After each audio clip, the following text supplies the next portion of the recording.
ಅವನು ಒಯ್ಬೇಡ್ರಿ, ಹೊಡಿಬ್ಯಾಡ್ರಿ, ಅವನು ಬಿಡ್ರಿ ಅಂತ ಹೇಳ್ತದ. ಅಂದ್ರ ಆ ತಾಯಿಯ ತ್ಯಾಗ ಅಂತಕ್ಕಂಥದ್ದು ಹೆಂಗಿರ್ತದ. ಹಂಗ ಅರಳ ಗುಂಡಿಗೆ ಒಳಗೆ ಇವತ್ತು ನಾವು ಶರಣ ಬಸಪ್ಪನ ಕೂಡ ನೆನೆಸ್ತೀವಿ ಅಂತಂದ್ರೆ ದಾಸೋಹದ ನಿಧಿ ಅಂತ ಕರಿತೀವಿ, ಬರಗಾಲದ ಬಂಟ ಅಂತ ಕರಿತೀವಿ, ಮಕ್ಕಳಿಲ್ಲಾರ್ದವರಿಗೆ ಮಕ್ಕಳ ಭಾಗ್ಯವನ್ನ ಆಶೀರ್ವಾದ ಮಾಡ್ತಾನ ಅಂತ ನಾವೆಲ್ಲ ಕೂಡ ಇವತ್ತಿಗೂ ಕೂಡ ಕೇಳ್ತೀವಿ. ಅಂತಂದ್ರೆ ಆ ತಾಯಿ ಮಡಿಯಮ್ಮ ಆದಯ್ಯ ಕೊಟ್ಟಿರ್ತಕ್ಕಂಥ ಸಂಸ್ಕಾರ, ಆ ಮಗು ಬೆಳೀತಾ ಬೆಳೀತಾ ಬೆಳೀತಾ ದೊಡ್ಡವನಾಗ್ತಾನೆ, ಶಿವಯೋಗದ ಕಳೆಯನ್ನ ಹೊಂತಾನೆ. ಶರಣ ಬಸಪ್ಪ ಸಾಲಿ ಕಲಿಸ್ಬೇಕು ಅಂತ ತಿಳ್ಕೊಂಡು,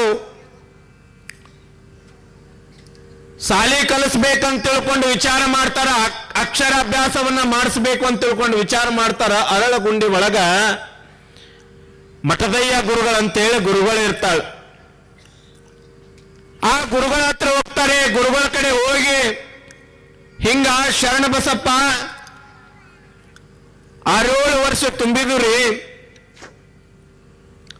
ಅವನಿಗೆ ಅಕ್ಷರಾಭ್ಯಾಸವನ್ನ ಮಾಡಿಸ್ಬೇಕು ಅಂತ ತಿಳ್ಕೊಂಡು ಗುರುವಿನ ಹತ್ರ ಹೋದಾಗ ಆಯ್ತು ಅಂತ ತಿಳ್ಕೊಂಡು ಅವತ್ತಿನ ದಿವಸ ಗುರುವಿನ ಹತ್ರ ಹೋಗ್ತಾರೆ. ಹಣ್ಣ ಹಂಪಲ ಎಲ್ಲ ತಗೊಂಡು ಹೋಗ್ತಾರ. ನಮಸ್ಕಾರ ಮಾಡ್ತಾರವ. ನಮಸ್ಕಾರ ಮಾಡಿ ಗುರುವಿಗೆ ಹೇಳ್ತಾರೆ ಅವನಿಗೆ ಅಕ್ಷರದ ಆಶೀರ್ವಾದವನ್ನ ಮಾಡ್ಬೇಕಂತ ತಿಳ್ಕೊಂಡು.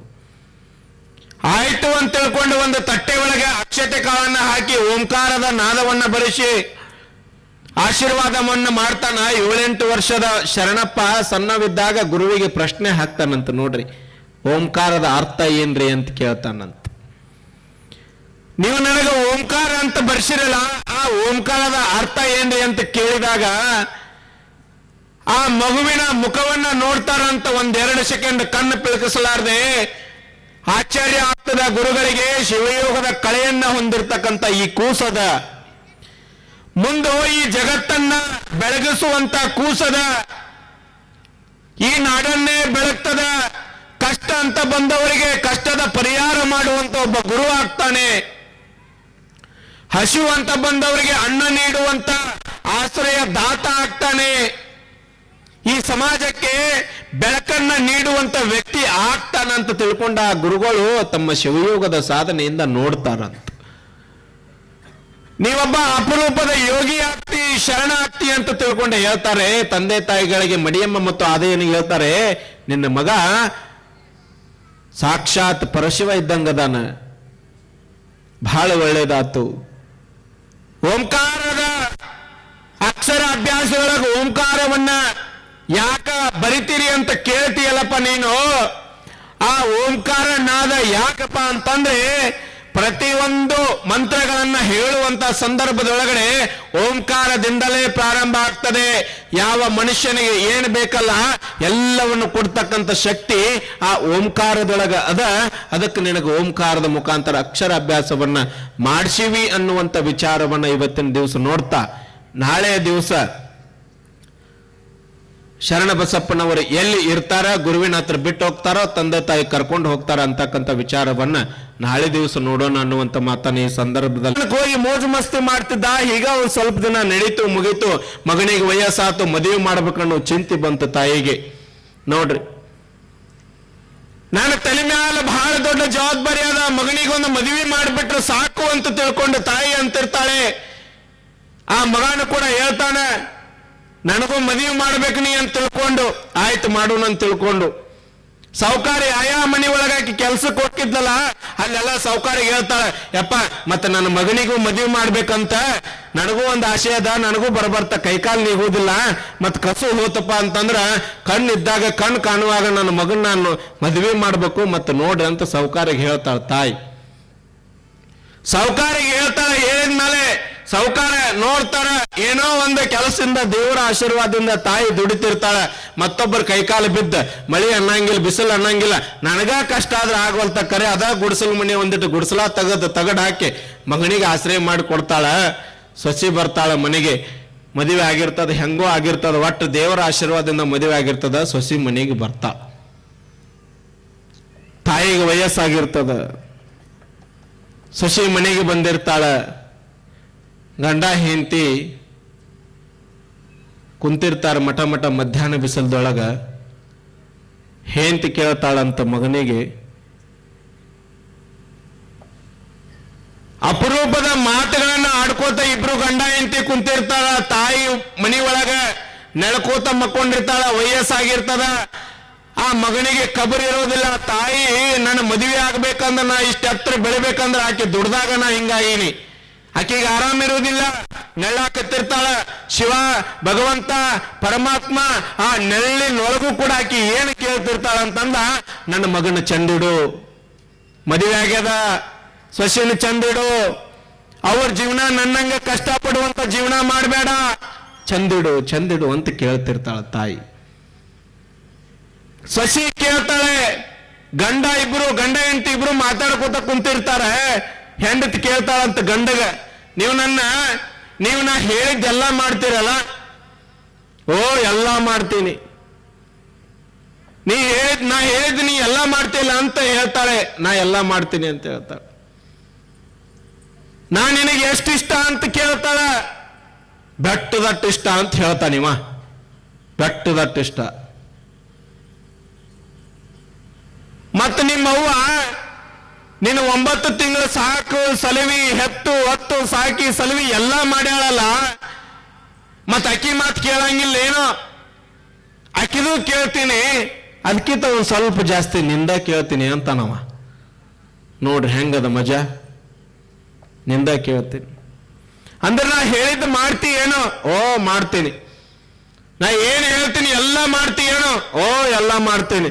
ಅಂದ್ರ ನನಗ ನಿನ್ನ ತಾಯಿಯ ಹೊಟ್ಟೆ ಬಗದ ಕರಳ ಬೇಕು, ಆಕಿ ಎದಿ ಬಗದ ಹೃದಯವನ್ನು ಕಿತ್ಕೊಂಡು ಬಾ ಅಂತ ಹೇಳ್ತಾಳ ಸೊಸಿ. ನೋಡ್ರಿ ಹೆಂಗದ.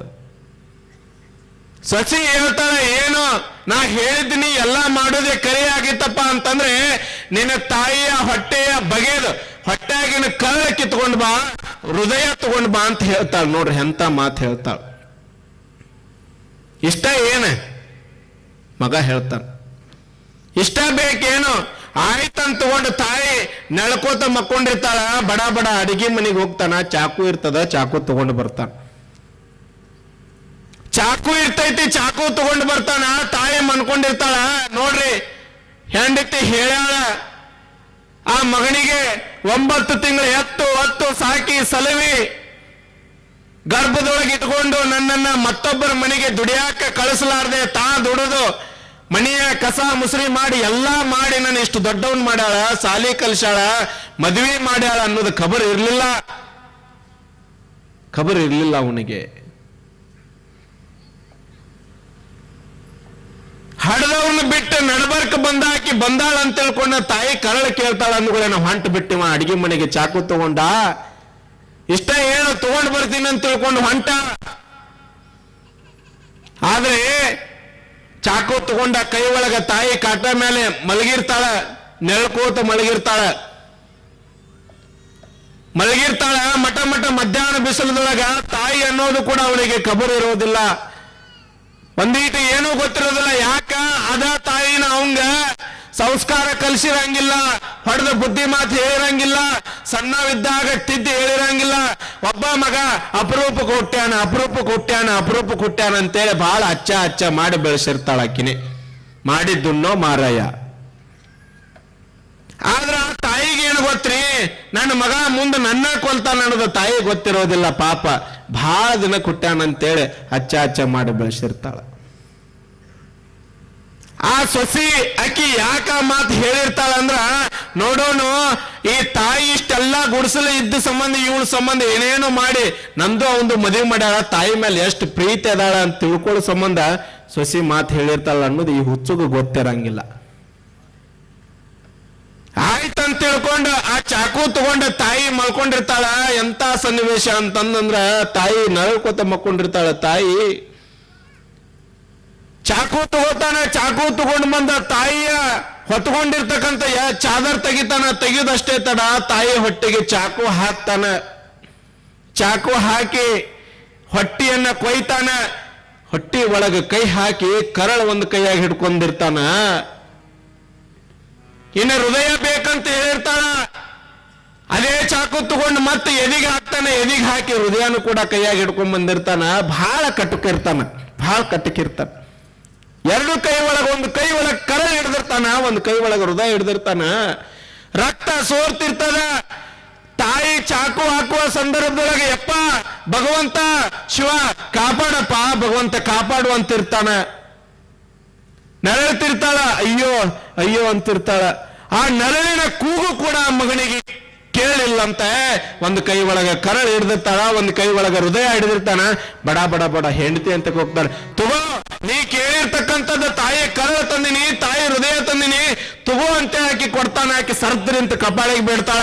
ಅಲ್ಲೋ 9 ತಿಂಗಳು ಎತ್ತು ಒತ್ತು ಸಾಕಿ ಸಲುವಿರ್ತಕ್ಕಂಥ ತಾಯಿ, ನಾ ಇವತ್ತು ಬಂದಿನಿ, ನೀನು ಬಂದಿನಿ, ನನ್ನ ಮಾತು ಕೇಳಿ ನಿನ್ನ ತಾಯಿಯ ಕರಳು ಹೃದಯ ತಗೊಂಡು ಬಂದಿಯಲ್ಲ, ಇಂದಲ್ಲ ನಾಳೆ ನಂದು ಕೂಡ ನೀ ವಯ್ಯಾವಧಿ ಅಂತ ತಿಳ್ಕೊಂಡು ಪೊಲೀಸ್ ಸ್ಟೇಷನ್ ಕಂಪ್ಲೇಂಟ್ ಕೊಡ್ತಾಳ. ಪೊಲೀಸರು ಬರ್ತಾರ, ಅವನು ಒದಿತಾರ. ಒದ್ದು ಹೋಗುವಂತ ಸಂದರ್ಭದೊಳಗ ಆ ಕರಳ ಹೋಗುವಂತ ಹಾದಿ ಒಳಗ್ ಬಿದ್ದಿರ್ತದ, ಆ ಹೃದಯ ಹೋಗುವಂತ ಹಾದಿ ಒಳಗ್ ಬಿದ್ದಿರ್ತದ. ಆ ಕರಳು ಹೃದಯ ಹೇಳ್ತದಂತ, ಸರ ಅವನು ಒಯ್ಬ್ಯಾಡ್ರಿ. ಕರಳು ಹೇಳ್ತದಂತ, ಸರ ಅವನು ಒಯ್ಬ್ಯಾಡ್ರಿ.